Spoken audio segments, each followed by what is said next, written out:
Hindi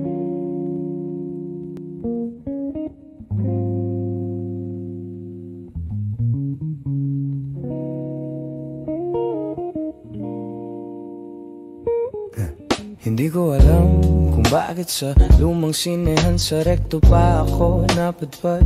Amoy lumang upuan, amoy ulan, amoy gabi. Pero nang maramdaman ko siya sa tabi, babaeng payapa, parang aninong matagal nang naghihintay sa dilim. May lamig sa paligid, pero ang pakiramdam ko sa kanya mainit na parang naganyaya ng kasalala. Namumupo ako sa tabi niya, dumikit ang braso namin, Diyos ko may kuryente. Hindi init na basta katawan, init na parang may lihim siyang gustong ipadama sa akin. At nang pumihit siya sa dilim, narinig ko ang mahinang paghinga niya, yun tipong pumupunit sa laman ng kontrol ko. Gumalaw ang kamay ko, hindi ko alam bakit umablo sa gilid niyang malambot. At hindi siya lumayo, sa halip lumapit pa, parang sinasabi ng katahimikan, diinan mo pa.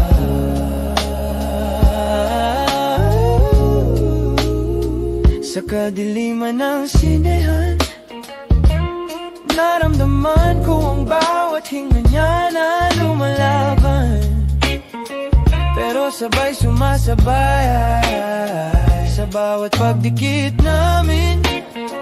May apoy na sumisindi at kahit hindi nakikita, ramdam naming dalawa kung anong klaseng apoy iyon.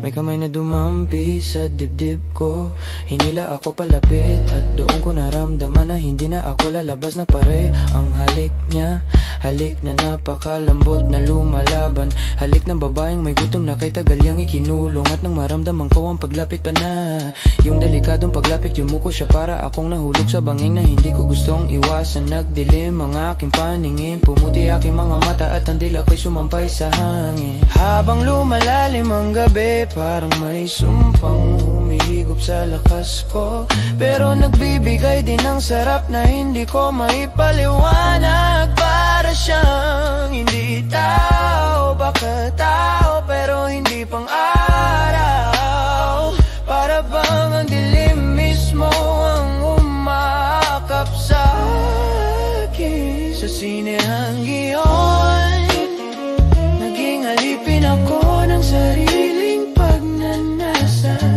Hindi ko siya kilala, pero kilala ko ang paraan ng pagdikit niya. Parang kilala niya ang katawan ko bago pa ako ipinanganak. At nang lumabas kami sa liwanag ng rekto, wala na ang dilim na nagtatago sa kanya. At doon ko nakita ang imposible.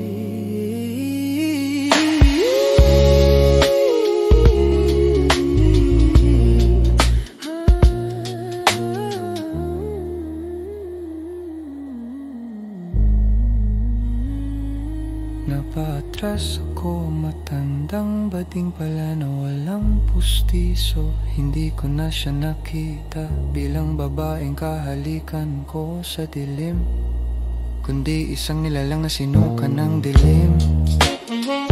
Tumako ako, pero hanggang ngayon, kapag dumaraan ako sa Quiapo, naririnig ko pa rin ang boses na yung boses na nagutos sa akin sa dilim.